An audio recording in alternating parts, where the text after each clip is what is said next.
Hey, what we're going to do is it's 8 o'clock Eastern. We're going to go about 2 minutes for anybody trying to log in. I know we said an 8 o'clock start time, but sometimes people have issues getting in.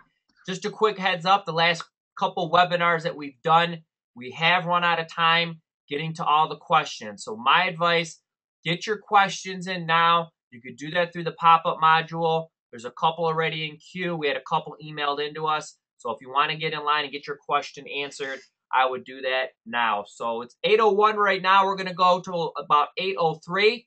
So if you want to grab yourself a brew, or in Marco's case, a sundae, we'll be back at 8:03. Marco, you with me?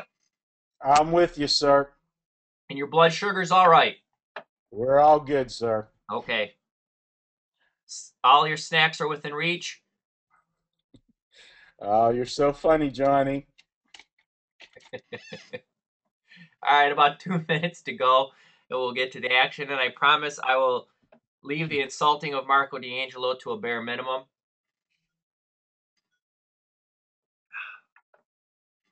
Not sure that's you're capable of doing that. I know. I'm just trying to start this off on a good note. Um, the questions are starting to come in. So once again, I cannot stress enough, get your questions in early. This only will go the allotted time. We can't go over. So a couple more just popped up. So if you have a question, make sure you get it in. I'm going to go to the sports stuff first in regards to the best buffet, best restaurant, best dessert. Questions like that, if we have time, we'll get to them. But we're going to try to focus on handicapping. So we got about another minute to go. We'll wait for some stragglers to get in there, and then we'll begin.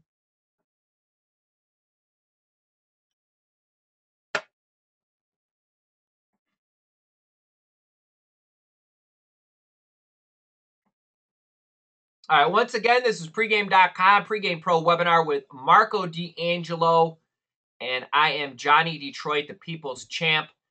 8 o'clock to 9 o'clock Eastern. We'll be going one-on-one with Marco D'Angelo, taking your questions. So the first things first, who is Marco D'Angelo? We all know he's the king of the Las Vegas buffets. We all know he's known as the country's big play expert, and his record documented at pregame and before pregame is all documented on how well he does on his big game of the year selections. And he's been in the business for about 94 years. He's a 3-time monitored world champion, and his first game of the year was actually released via the Pony Express. So, Marco, really quick, what am I missing? Who is Marco D'Angelo? Well, Johnny, fire your copy guy for your jokes, okay? You need a new guy. Uh, Simply put, I'm just a guy that doesn't like to work. I like to bet and make a living doing that, and I've been doing it actually since I was 17 is actually when I started my company, and we've been going ever since. And we moved to Vegas in 2008, and to be honest about it, changes the whole landscape. I mean, you're a guy, Detroit and Pittsburgh are, they're blue collar, cities. You work in the foundries, the mills, Ford and stuff, and everybody appreciates the hard working atmosphere. But gambling back there, there was always plenty of options, whether it was the back room of a pizza shop or a pool hall. There were plenty of outs.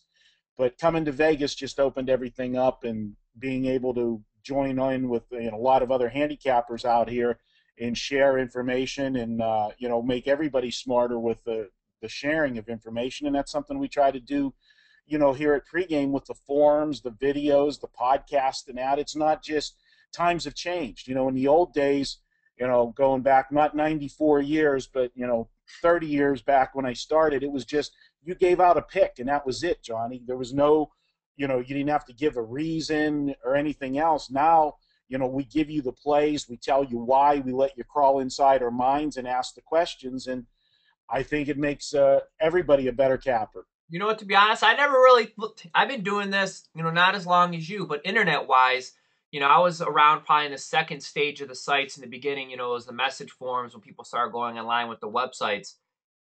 of all of these years, that is the first time I've actually ever heard someone say that, dude. And that is so dead on. I remember I would call Kevin Duffy, and you would call, and it would be $20 an option per pick. And you would click it, and it would go, my NBA blowout game of the day, New York Knicks, minus whatever. Click, $20. That was it. There was no analysis. There was no reasoning. And, real quick, Marco, I think you're kind of undercutting yourself. You're just, when you say a gambler and betting, you're just not sports, you're horses. And, I've been to your house multiple times. You've been a gracious host. There's always more than enough to eat. And on your wall, you actually kind of look like Tom Selleck from Magnum PI with the cars. And they actually did an article on you back in the day calling you one of the saviors of the horse racing industry in Pennsylvania. And I don't want to make this all about horse racing because I know that everyone's here for the sports. But give us a minute and kind of recap and let everyone know that you're just not a guy handicapping horses. You are a horse owner, and you've been in the industry as a player for a while now. It is, and Johnny, it's something that I can, thank my dad for. My dad loved going to the racetrack, and my dad was a bettor. He didn't own horses and that. He just, blue collar guy, had job, a business, and loved to go to the track and bet the ponies. And I used to go with them, and it fascinated me how trying to pick the races and pick the winners, and it became a challenge for me because, like any kid, you want to impress your dad, and I got such a kick out of him taking me to the track. He started taking me to the track when I was 10. And so I started studying the racing form and breaking it down and coming up with handicapping systems and stuff because I wanted to show my dad, hey, this is the horse that's going to win. And, if he bet it and made money, he was all happy and, be proud of his son. And to be honest, that's how I started with the horses. And then it became a love affair with me with the horses, and it was something that me and my dad did. And the biggest thrill I ever got, Johnny, was taking my dad to the track, and instead of going to the grandstand side, all those years my dad went to the track, being able to go through the guard gate and go to the back side and go to the barns and see all the people that he was betting on, the jockeys and drivers and everything. It was just such a thrill. It was like a role reversal. Instead of taking your kid to a ball game, your kid's taking you somewhere. And I know you just took your son to his first Lions game, and you know what kind of feeling that was for you. Flip that around when I did that for my dad at the racetrack. Well, Marco, like I said, is you're one of the people in the industry. I probably know as many people in this business, offshore, Vegas, handicappers, professional gamblers. I'd put how many people I know across the whole spectrum of this business up against anyone. And I'll have to say you are probably one of the most legitimate, nicest, like what you see with Marco in these videos and when you hear him on the radio, and that like just small town handicapper, straight up dude is really what you get. So what I want to do, speaking of that, is for the people that are logged in with the module and not just on the phone, we're going to go about a minute with this. I just want to launch a quick poll. Please take a second to vote. What it's going to show is what made you follow Marco D'Angelo. And really quick is one of the things that anyone who's listened to the past couple webinars that I've really prided myself on is the majority of the people that have voted have always said it's been through the forums. And to me, I like to go to the handicappers and tell them, getting involved in the community and communicating with your audience and allowing them to ask you questions and getting to know you is more important than just having some catchy ad, because having some catchy marketing slogan is only going to take you so far. If they could see you in the videos, and if you have a bad day and you could be in the forums and they're allowed to say, dude, I got buried, you suck, and you can communicate with the handicapper, that goes a long way. So just about another 30 seconds, we're at the 30-second mark. Just take a second to vote. I like to use this to, when I'm in charge of the pregame pros, to follow up with all the handicappers and kind of let them know what to focus on. And like I said, I'm just really excited to see that the majority thing is their interaction with the community. So we're about Johnny, to build on that, Johnny, I think you should add a couple more choices in there, because really pregame's become such a multimedia source. I think you should have video, podcast, and radio as a choice as well. To be honest, I wanted to, but they only allow me 5 spots, jerk. I just figured you were slacking as usual. All right, we're going to close the poll. I appreciate everyone who voted. It ended up being over 50% of the people. The reason they made their first Marco D'Angelo purchase at pregame, and we are on an undefeated streak, followed him in the community. So thanks to everybody who participated in that. So what we're going to do now is we're going to move on to the Q&A. And the first thing we're going to do is we're going to go to the questions that were emailed in first. And the first one is, we all watched week 1 of the NFL. There were some dogs who surprised us, big favorites that not only struggled but looked downright bad, and some middle-tier teams that we were just waiting to see how they do. As a fan of the game, it's hard not to be impressed by some of the performances, i.e. Denver Broncos and Peyton Manning as an example. And some teams downright disappointed us, New Orleans Saints. Marco, how do you adjust, or do you, your rankings going forward in the season? Well, obviously, Johnny, you got to look at those games and make some point of adjustment. But I'm one, and you guys that have listened to me before, I use the phrase over and over again. No team's ever as good as their best performance, nor are they ever as bad as their worst performance. And the two games that everybody's talking about this week that's got everybody's attention was the return of Peyton Manning, of course. Now, you've got to look at that game, and yes, Peyton Manning played super. And when they went to the hurry-up offense, no huddle, he did even better. But that was almost the perfect storm for the Broncos and Manning. It was a Sunday night game, national TV. Crowd is jacked up for the debut of Manning as a Bronco. You always have an excited crowd for these Monday night, Sunday night games. And you caught the Steelers that had some injury problems. Harrison wasn't in the game. Ryan Clark couldn't suit up for the game because of his sickle cell trait in the high altitude. So it was the perfect storm for Denver. Is Denver a better team? Obviously, yes. But don't overreact to the one game because Pittsburgh wasn't at their best in that game with the injuries. Now go to the other game. The Saints and RG3 with the Redskins. Everybody's talking about RG3. We did the podcast on Friday with Gil Alexander, the NFL Megapod. And the one thing that I said in there, of all the 5 rookie quarterbacks this week, the one that scares me the most is RG3. And it's not because of how good RG3 is. It's because of how bad the Saints defense is. What you take out of this, yes, RG3 is going to be a good quarterback. He showed a lot of poise in that game going into the Superdome, loud crowd, home opener, playing in a dome.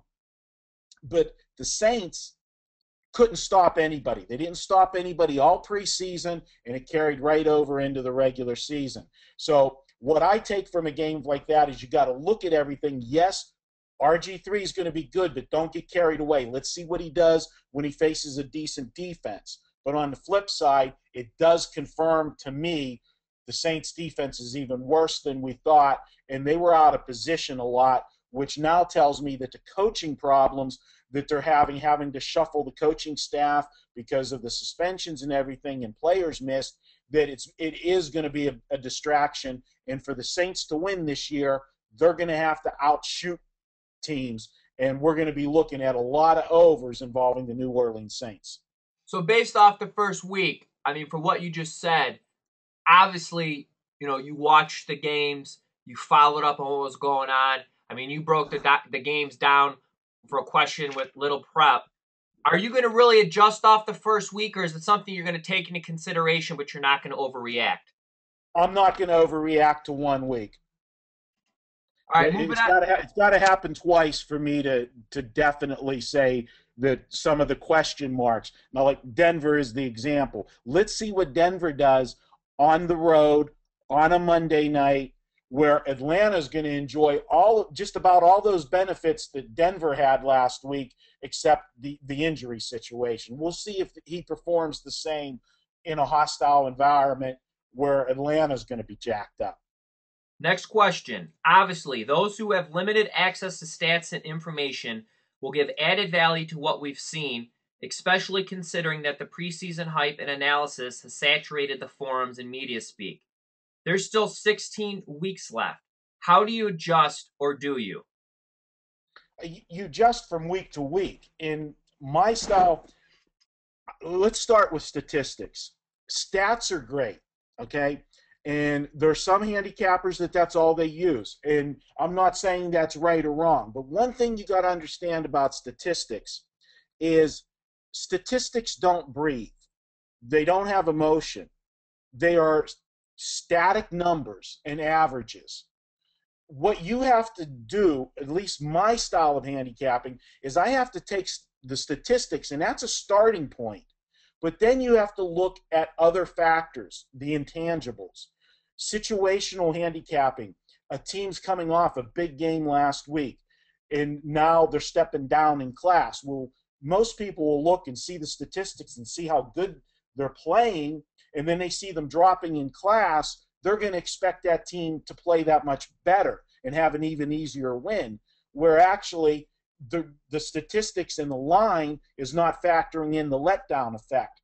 The week before may have been such a huge game that's what they were pointing for. That's what they were jacked up about. And when they got that satisfying win, now they sit back and they start reading their press clippings a little bit the next week, and you don't see that same intensity in their performance the next week.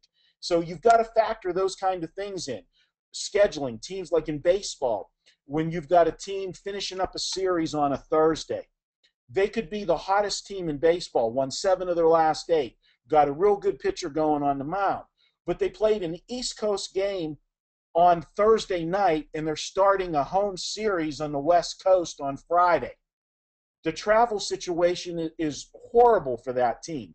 So you can't look at their raw statistics and say that team's going to perform at that level without factoring in that negative. So that's my style of handicapping. I don't get locked into raw stats. All right, next question.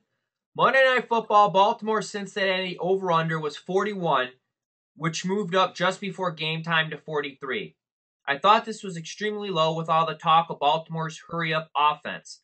I played under 43 simply because it looked too easy to take the over. I feel like playing unders at this point with perceived value is more like hitting your head against the wall. Barring variables like weather and injuries to a quarterback, could betting overs with 2 competent QB offenses just be that simple until we see the over-unders in the 50 to 60 point range? And real quick, Mark, I want to jump in.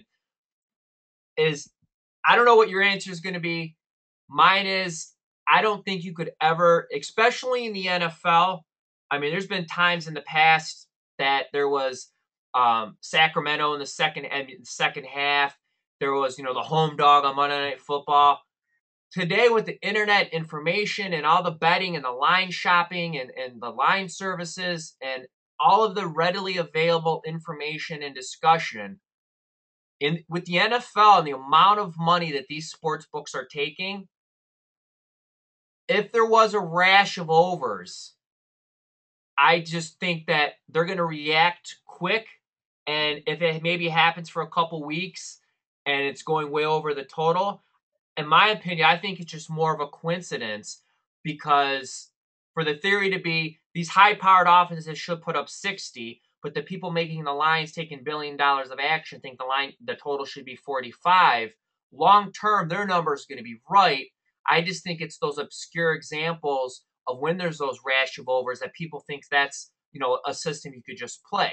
I mean, there was the time back when Minnesota, when they had that run and gun with Randy Moss and them, and they're putting up points. Back when St. Louis had it, and it seemed all their games were going over it. And I'll agree, in those rare instances, it seemed the sports books couldn't make the lines high enough, but just blanket betting high-powered offenses, the books know what those numbers should be, and to me, it's more of a coincidence, and they're going to adjust, because if they don't, they're going to lose their jobs. Marco, your thoughts?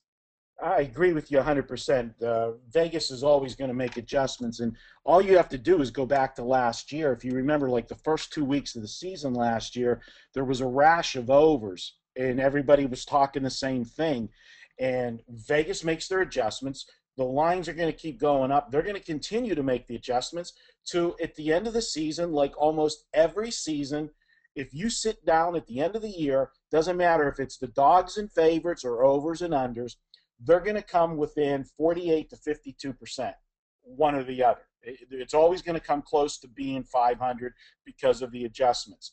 I think where you've got to look is find the teams and isolate on certain teams where you're definitely going to see a situation. We already talked about New Orleans, that this is a team that definitely is going to score, but has demonstrated they can't stop anybody.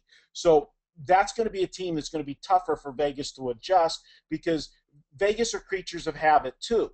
They just put certain numbers up, and there's a point where they stop. Think about baseball. You might have two stone cold pitchers that that you're looking at a 2-1 game or a 3-2 game, but Vegas is not going to give you that 5.5. It's very seldom that you'll ever see a total at 5.5. There's an automatic cutoff point, so they're going to put up a 6. There's perceived value there. It's going to happen in the NFL too. They're only going to put a total so high before they're going to stop because there's just history says they can't hit those numbers. But I think teams like the Saints, I think Baltimore definitely has demonstrated that they're going to run this faster offense. What's going to happen with a team like Baltimore, and I spoke about this on a couple radio shows this week, this is going to hurt their defense. The Baltimore Ravens are an older defense, like the Steelers. They're getting old. If you run the hurry up, that means you're going to get more plays in per game. So if you're getting more plays in per game, it means you're getting more offensive plays, but it also means you're getting more defensive plays. So when your defense is starting to play more downs, they're going to wear out. And Baltimore's defense that's been solid for years is going to give up yardage. Denver Broncos last year, they did all that running with Tebow. The Denver defense got really good. Well, it coincided when Tebow took over the Broncos last year. It's because time of possession, they were shortening the game, and Tebow was running the ball, so they were time of possession, they were winning the clock. Defense was on the field less. Naturally, the defense is going to have better statistics and play better when they're on the field less. It's funny you say that. Is it, historically, if you think of high-powered offenses in either college or pro, outside of some obscure examples someone has in the back of their head right now, very rarely do you ever hear those teams talk about that their defenses were good. And, that's another good point is it really that their defenses weren't that good, or is it the fact that those guys were on the field every 30 seconds because, Kurt Warner was throwing 50-yard bombs back and forth, or Minnesota back when they had the run and gun types, the squad, that they were scoring so quick. If a team's grinding it out and taking half the game to score a touchdown, like you said, the defense is on the field less and they're well rested. So, that's a great point, Marco. And to the next question, it goes, Marco, I've noticed you use a lot of reverse line movement and fading the public and going with the sharps. How solid do you feel following the reverse line movement works for you?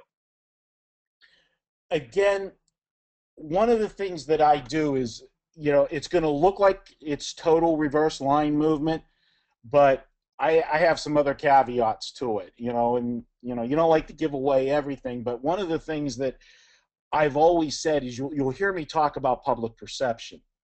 And public perception is great, and it has more to do with that than anything else because most people that are successful bettors, and if you're a successful bettor, you're going to get classified as a sharp. Let's face it. You keep walking into the sports book and you're placing winning bets, you're on their advantage player list. People that are successful know that when the public has a foregone conclusion on one of the two teams or both of the teams that are involved in the game, and one is good and one is bad, the public is going to drive that lineup. It's going to be an artificial number. The number should be 3, but because everybody thinks the team is bad, well, I'll give you the perfect example. The Jet-Buffalo game last week. I loved the Jets in Buffalo. That line had opened up at 4.5 when it first came out, the Jets. But because of the bad preseason of the Jets, because everybody was high on Buffalo this year, the talking and the public perception drove that line from 4.5 to 3. It's reverse line movement. I'm taking the Jets where everybody's betting Buffalo, but I'm betting it because I knew Buffalo wasn't as good as everybody thought they were, and everybody was overreacting to the Jets preseason. I now have value. In sharp bettors, when they go to the window, it's all about value. They're getting the better team at the best number at the right time, and they'll let the public do their thing, and then they'll come back in and get the number when it's hit its apex, when it's the best for them. Real quick, Marco, and that goes into something, and I'm not an odds maker, so this is more of a guess. And I'm actually going to email RJ, and when he has the boys from Canor on the ESPN radio show, I'd just be curious to get their thoughts on this. And me and you spoke with this about this earlier today. Canor Racing Sportsbook put out every NFL line through week 15. Obviously, for them to do that, it's strictly power rating and how they come up with their numbers, because you can't make a line for week 13 not knowing who's playing. So they're using the starting teams and the numbers and schedules and everything else, and they came up with these numbers. They had the Detroit-San Francisco line, 49ers minus 3.5. That line is high as 7.5. I think it's settled at around 6 right now. Some places you could still get a 7, some obscure offshore places. So my question is this. There's no major injuries on either team. The only thing that I could really see was last week you had San Francisco as an underdog going to Green Bay and pretty much dominate them. Then you had the Lions, who at one point were a double-digit dog. I believe the line closed below double digits. Struggle against the Rams at home and have to actually win in the final minutes to even win the game outright. Forget about covering.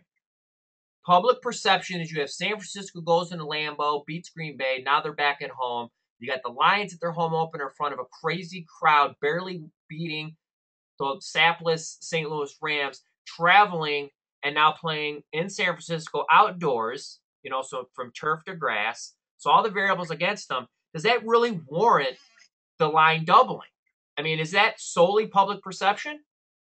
It's public perception, plus it's the fact that you've got to move the 49ers off of last week's performance. I mean, the game was only an 8-point final, but I know you were at the Lions game, so you didn't get to watch it. That was not an 8-point game. San Francisco totally dominated the Packers. The Packers got one score, I think, on special teams. It was amazing to see the dominance of the 49er defense. And I've said it numerous times this season already, and I can't, belabor this point anymore. The 49er defense right now is a harder hitting unit than both Baltimore and the Pittsburgh Steelers. And we all know how dominating those teams are. And if you remember, I've talked about statistics that when teams had played the Steelers one week, the following week they were poor against the spread because they just got beat up playing the Steelers. That's one thing that I'm going to watch with this 49er team this year and see how these teams do the week after they play the 49ers. Detroit didn't look as good as they should have last week in their home opener, and people are looking at that and saying Detroit struggled with St. Louis, a 2-win team last year, and San Francisco totally dominated on the road a team that was everybody's preseason NFC favorite to go to the Super Bowl. And I think people were down on the 49ers because, and I heard this stat so many times in the offseason, the 49ers were plus so many turnovers last year. Oh, dude. You know what? I almost swore I almost said bitch. I used that on the radio show because I was down on them. I felt, looking at their schedule, they had so many games last year that the ball bounces another way. There's no way they finish with that record. I thought they were hugely overrated. To me, I always feel a dominant team wins easily. If you constantly have to grind it out or have some miracle defensive stop, good for you and that miracle year you have. But to be a consistent powerhouse, especially in the NFL, I mean, you got to have the all-around package. And I did not feel, and so far I'm wrong. He looks good. I actually picked him up on the waiver wire because I'm kind of weak in my quarterback spot. Is Alex Smith looked good. To me, between Alex Smith and the turnover margin, I thought the 49ers were overrated this year. Well, that's what everybody said, Johnny. Every, pundit, if you're using, any kind of, sabermetrics, and you look at them, and the 49ers are the poster child to coming back to regression to the mean, because all of their stuff was so far off the chart last year one way. And Alex Smith, that's the key factor. I believed in this 49er defense all along. My question mark was Alex Smith. I put the asterisk on him. Can he do it 2 years in a row? Well, the thing you got to think about is how many different offensive coordinators did he have at San Francisco until Harbaugh got there? Singletary was lost as a coach. Maybe, and just maybe, and we'll see this year, Jim Harbaugh being the head coach, being a former NFL quarterback, maybe he's the key to Alex Smith that gave Alex Smith the game plan and the confidence to succeed as a quarterback. Because this was a guy that succeeded in college but has not lived up to the billing in the NFL until last year. So I think maybe we need to flip sides and say, instead of us looking at Alex Smith and saying, waiting for the other shoe to drop, let's ride him till he proves us wrong. To be honest, I picked him up in fantasy, and what you just said, I was discussing with a friend of mine who's a fantasy guru, and my thought was, it's almost as if, Harbaugh did it at Stanford once, he got his players and his system in place. I mean, he was successful at Michigan, hit or miss in the NFL, is he's into being the coach now. This is now more of his team. They had the defense and whatnot before.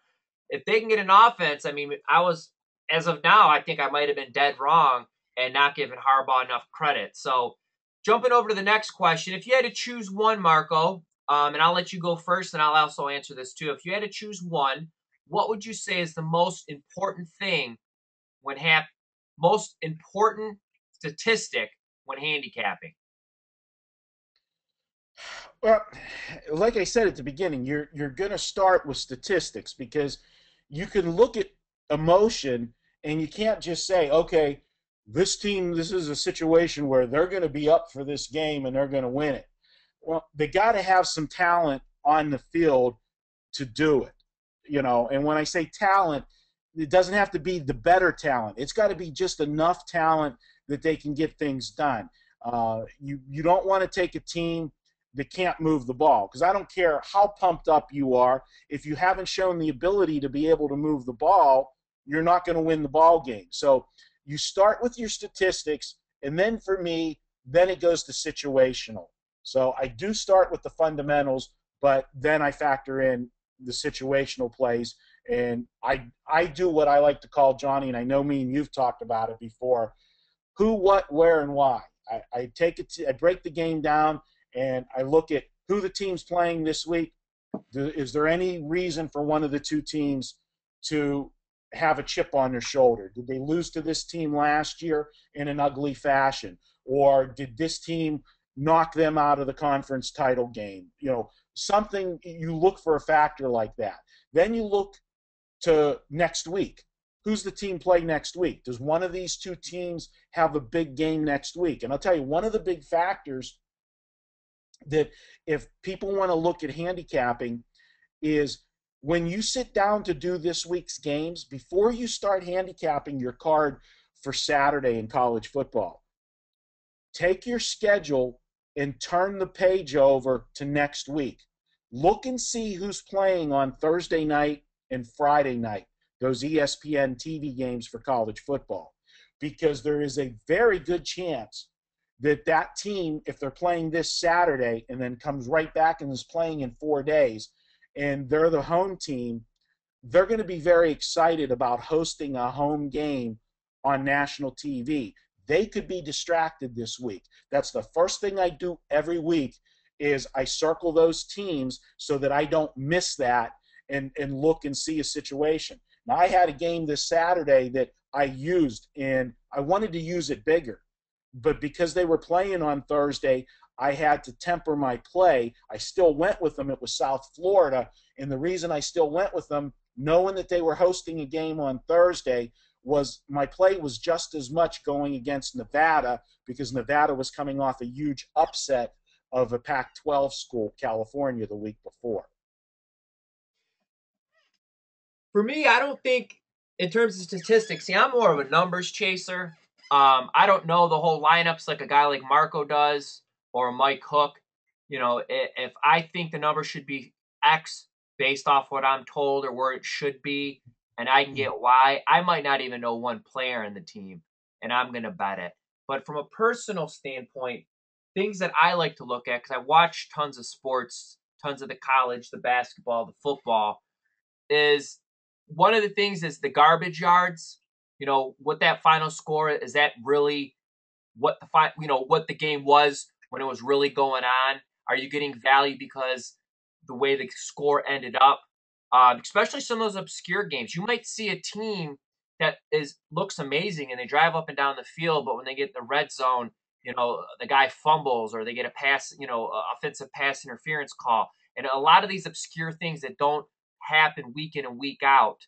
It was just one of those off games, and they end up getting blown out or they lose. But other than mistakes at key times, which that's the reason they practice all week, sometimes you get value because people see a team gets blown out, but you watch the game and like you said, Marco, with the Green Bay San Francisco game, someone who didn't watch it, they might say, wow, that was a close game. San Francisco eked it out.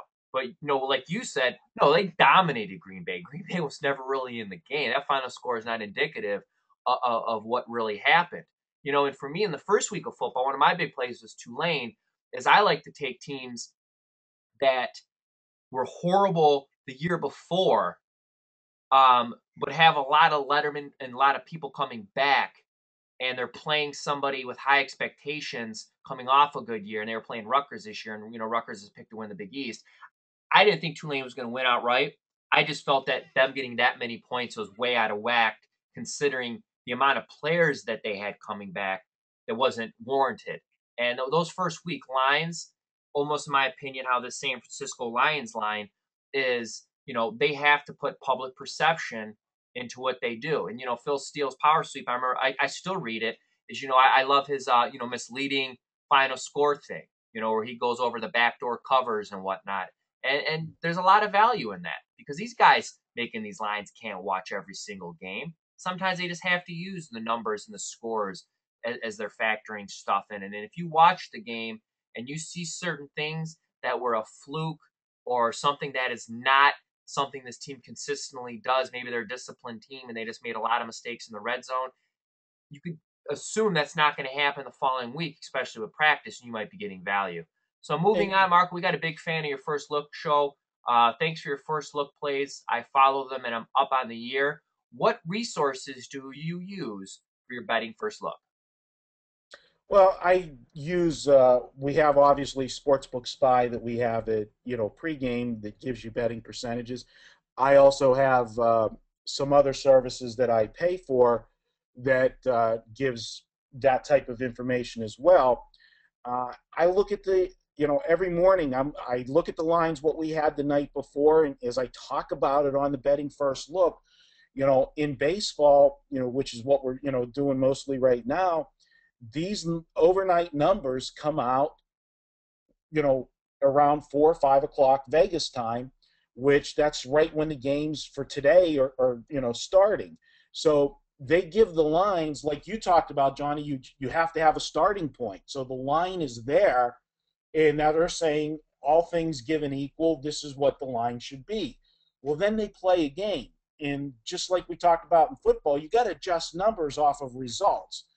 If we've got a game that the over-under was 8 tonight and the final score is 2-1, the reaction from the betting public the next day should be looking to the under, because yesterday's game was such a low-scoring game, you would expect the public to look for another low-scoring game. Well, when the public is doing that and the betting is going under by the bet percentages, that's public perception. That's what you would expect. That's what I like to see. But when I see a reverse line movement, and instead of that 8 going to 8 under or even a 7.5, it moves the other way to 8.5, that's what I like to say, doesn't make sense. And I don't want to quote another, handicapper, but you talked about Stu Feiner and Kevin Duffy, those type of guys, which we know what those guys are about. But there was the old Pro Line show where they had all the guys, Feist guys on there and that. And there was one guy on there that I love the one thing that he said, and it's something that I kind of wrapped around, and it's how my trap game has arisen. It's how Are you the talking betting about the pros. hairdo? No, I'm not talking about the hairdo because I don't have any hair. But No, no, no, no. I'm talking about the guy who said it. The guy with the oh, hair. Wayne Root. Yeah, the You know, hairdo. the, when he would have his don't make sense plays, and think about it, it's a good concept.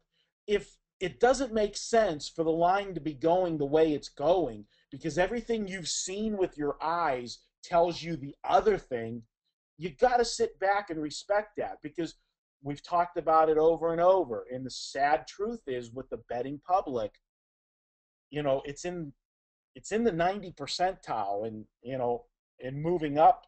You talk to any sports book, most people lose. So when the public is all seeing something one way and it looks too good to be true, it generally is, guys. Do me a favor, Marco. Next time you see Scott, 'cause I know he knows Wayne. I knew someone that used to work for them in sales, and he told me a story. And if it's not true, I kind of maybe don't want you to tell me it's not true because it's always such a funny story. He told me that the way Wayne came up with those games is he actually had a relative or a close friend that was connected to a big bookmaking operation on the East Coast, and he would call and ask, game are they the most one-sided on?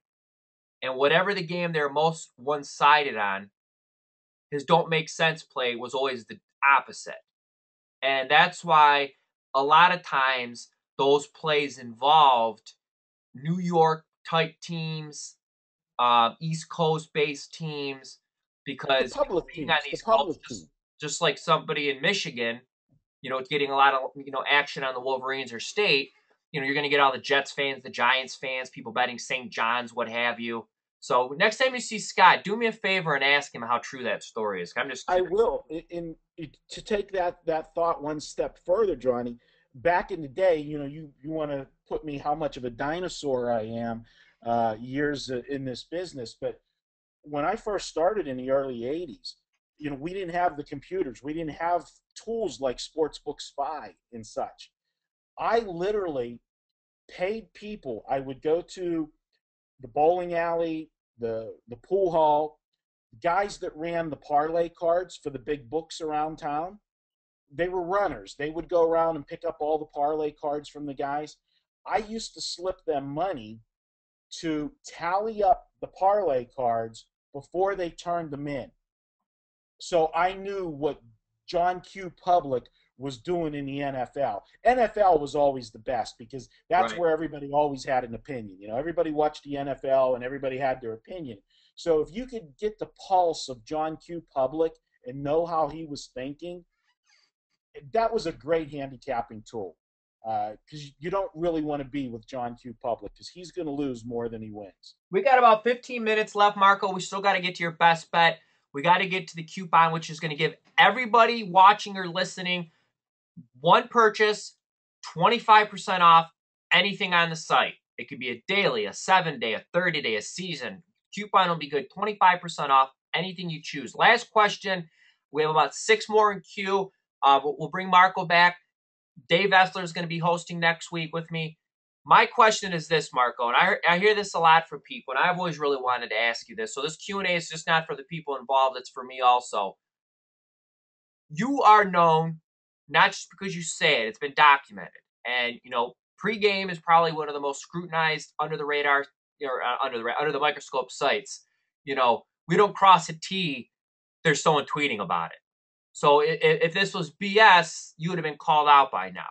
You historically, on big plays involving Pennsylvania, even more specifically Pittsburgh-based teams have done well. You're from the area, you know the teams, the players, the coaches, the fields, the weather conditions, whatever it may be. What advice would you give? Because if that works for you being from that area, why somebody maybe from Alabama or East Lansing, Michigan, or whatever it may be, who follows the local paper, sees the stuff from the beat writer. They've been to the games and they know the night before maybe the players are out partying a lot, or when it rains that a certain part of the field is muddier than the other side and it's not public. Whatever the obscure stat is, by you being from that area and having friends who go to the school, or a friend that cuts the grass, or the local weather guy, whatever it is, what would you recommend and suggest if somebody wanted to really tone it down and focus on their local teams where there's more information than anything, especially for them? What would be some of your recommendations to do? Well, the first thing that you have to do, Johnny, is you've got to separate yourself from being a fan. And too often, people look at their team with rose-colored glasses. They don't strip them down and really look at the strengths and weaknesses. It's like your girlfriend. You want to only focus on the good traits, and you try to ignore some of the bad things. They do that with their hometown teams because emotionally they're locked into their team. It's like family to them. As much, and I'll tell you, you will not find a bigger Steeler fan than me. Okay, I mean, I love the Pittsburgh Steelers. I will bet against the Pittsburgh Steelers as much as I bet with them. You have to have that separation because as much as I love the Steelers, Johnny, Marco loves money way, way more. And Right. you've got to look at it. So if you can do that, and it's hard to do, the classic example is, if you get in a fight with, your wife or girlfriend or something, how many times has this happened to you? They're bad-mouthing one of their family members, okay? And the minute you chime in and agree with them, they turn it on you. Don't talk about my family that way. Right. It's a defense mechanism that's built into you, and people can't do that. I didn't make a play on the Steeler game Sunday. It was a situation, big revenge game for Pittsburgh. They got knocked out of the playoffs from them last year, but I looked at the things and I said, the Steelers got some problems in this game. Harrison's not going to play. They're missing Ryan Clark. This is a Monday night or a Sunday night game where the crowd is going to be electric. Forget about all the hype you had last year with Tebow and the run to the playoffs. You've got Peyton Manning, who's going to be a first-year, ballot into the Hall of Fame, starting for you. There was too many names, but yet I didn't have enough to go against Pittsburgh because they are a good team. And really, that's a game that you look at the final score, it looks like Denver totally blew them out, but really it was a one-possession game, and Pittsburgh had the ball driving when Ben threw the interception for the pick six. So as much as my love would have wanted me to take Pittsburgh in that game, my head said there's not enough reasons to take Pittsburgh, but yet there wasn't enough to take Denver, so I don't make a play. And that's the thing is you don't have to bet every game. Find your spots where you really feel you have an edge. Now, flip side to that, I'm off to a really good football season. Knock on wood, I'm 8-1. I can tell you the one game I lost was the biggest bet I made this football season so far. Cincinnati, Pittsburgh? That was Pitt against Cincinnati. Yep, that was actually one of the questions we didn't get to. Is they said, how about them Bearcats? I would have followed you, but I'm a homer, and I've already bet them early. So I want you to go into that, Marco, and a question just popped up that I think is the best question of the night. So finish up your summary on that for about a minute or two. We're going to get to the last question. We're going to go through your best bet and get everyone their coupon. So finish up and then let me know, because I want this question to me, it's the eternal question. Well, really, I pretty much, covered that of what you got to do is, one thing I would suggest that's a great follow for guys, we're real big into Twitter. Find the most respected guys in your city that you really that they're not homers, okay? They tell it like it is, and follow those beat writers on your Twitter account. You're going to get some good nuggets of information, and I'll tell you, you will get injuries from a beat writer before it hits any wire service. Also, really quick, as I want to jump in, and I'll close with this question, and that's a great one. To me, is anyone who wants to get serious on handicapping, instead of trying to handicap the whole card, most people who are going to watch this later and listening now are 9 to 5 people. They have legitimate jobs. To handicap the whole card good, you can't do that. You can't do it in a couple hours. It has to be a full-time gig. Is my advice is focus on those local teams. And the Twitter thing exactly is there's a Lions beat writer, and I'm sure it's the same for every team, college and pro. She's at every practice. She'll say, so-and-so dropped a couple balls today. Stafford bitched them out.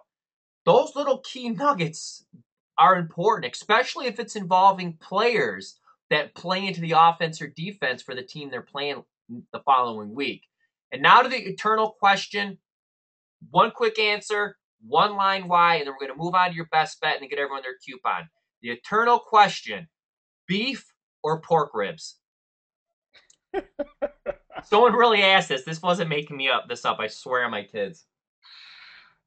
Use a horse racing line for you.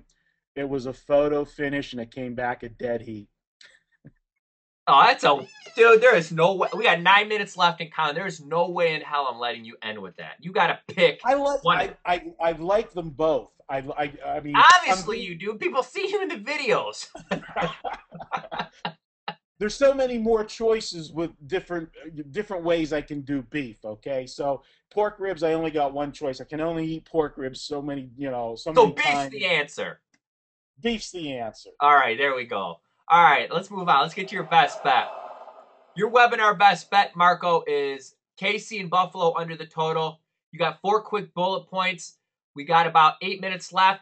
I'll give you 5 minutes. I'm going to let you talk in. I'll jump as needed. We'll close with the coupon, and I want to thank everyone for participating. Marco, this is your webinar best bet. Why? Well, this is a situation, and everybody talked about the high-scoring games last week, and 2 of the highest-scoring games were the games involving these 2 teams.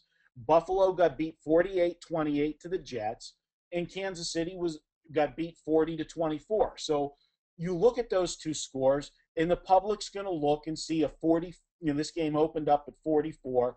They're going to say, "Oh, wow, we're going to jump on the over in this game." Well, what you got to do is break the game down a little further. And like you talked about, going back and looking at box scores or going back and watching replays of the games, you got to look at the complexion of the game. Let's start with Atlanta. Atlanta, like Baltimore this year, has come out and said, and they did it in the preseason, they did it in the first week of the regular season, they're going to a hurry-up offense. They don't want to get situational players on the field in key downs.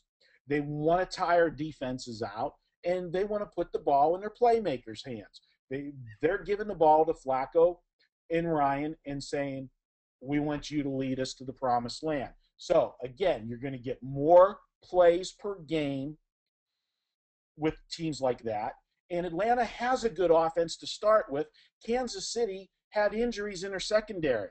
So it hurt them even more. So now they're on the field chasing this Atlanta team in a hurry-up offense. So the score's misleading for what you saw out of the Kansas City-Atlanta game. You go to the Buffalo game. Because of a quick score by the Jets and a turnover by the Bills, this game got to 21-0 in a blink of an eye. Once the game became 21-0, it changed the complexion of the game. Buffalo had to abandon their game plan of, controlling the ball, running, passing. They got to go into catch-up mode where they're throwing the ball and having to try to answer the scores. So now, instead of it being, to use a basketball reference, instead of having a half-court game plan and run your offense, you're becoming a fast break type team going up and down the floor. It changed the complexion of that game. So now, going into this week, people are going to expect an over. They're going to bet this. Do not bet this total today. I'm giving it to you today as a best bet on the under. Wait till Sunday. There's only one way this line's going to go. When the public gets involved on the weekend, and you got to remember, the public doesn't bet their money on Monday and Tuesday. Okay, they don't want to tie their money up for a week. If they're betting offshore, they only have X number of dollars in their account. They want to bet baseball all week. They want to bet the Thursday night football game, Friday night, and all their Saturday. They're not betting their NFL till Sunday. This line will go up. You will get your best number on Sunday. That's when we bet the under. And finally, both teams had a ton of turnovers last week. Buffalo turned it over 3 times, or 4, I'm sorry, KC 3. And the situation is the coaches are going to look, and they're going to want to take the ball out of their hands. They would want to go with a more conservative game plan because they had so many mistakes last week. And if you look at the box scores, both of these teams had success running the ball last week. Look for them to run the ball more. If you run the ball this week more than you're passing, which last week that's what they were doing, it's going to shorten the game. Less number of plays, shorten game, less scoring. Hence, we're making this our best bet under KC Buffalo. Marco, I'm sure everyone appreciates that. So what we're going to do now is coupon code Marco Webb. That's MARCO Webb, Marco Webb. 25% off any one purchase. This expires in 72 hours. So I know a lot of the pregame pros have their weekend stuff up already. And even more of a bigger benefit is the guys that are on the 7 and 30-day slash until midnight on Thursday. You could actually take 25% off that already discounted price. So that's a great investment there. And also, Marco D'Angelo will be our dollar handicapper for Thursday. The package is up and loaded now. The analysis and actual selection will be loaded no later than 1:30 Eastern Standard tomorrow. And you get that for only $1. And what I always like to do is I take the guys that are running hot and discount them for $1. So Marco at an 8-1 in football season, I'm sure he could probably charge full price for his football best bet tomorrow. But Marco doing the webinar and me promising to take him out to eat when I'm in town, he is only going to be releasing the play for $1. So I want to say, Marco, is there anything you want to add before we close up the webinar? I want to let the listeners in on a little secret about the dollar handicapper. You know, there's always a lot of talk about it, but I think it's time to come clean and you to tell them what really happens with the dollar. All the proceeds from the dollar handicapper goes to Johnny Detroit's stripper fund. He gets all of the dollars and he goes to Detroit. They think he's such a pimp daddy when he runs in there to the Flight Club and all those other places in Detroit. It's really all of our dollar sales. That's the truth. Really quick, why that story's not true, and any stripper listening will attest to this, and this is my best bet of the webinar before we close out. Instead of getting 20, 30, 40 bucks in singles and going up like every Joe Schmo and throwing $1 on the stage where they look at you, smile, and they walk away, depending how hot she is and how high class the strip club is or how much money you have to piss away, you get a 5, a 10, a 20, or if you're really balling or hit a score of 50 or 100, you find that one girl that you're in love with that night, and I guess it also depends how much you drink, and you go up there, she comes up to you, she doesn't see it's folded in your hand perfectly, nice and crisp, you lean forward, whisper in her ear, and say, baby, you're way too hot for $1. I got to give you 20. Something along those lines, a little bit smoother when the booze is flowing. Screw the under bet for the weekend. That is the best bet you can take to the bank. So on behalf of pregame.com, I'm Johnny Detroit, the people's champ. He's Marco D'Angelo, one of my best friends, not only in the industry, but in life. That's going to do it for me and Marco. Thanks for everybody involved. Don't forget that coupon will get you 25% off, but it also expires in the next 72 hours.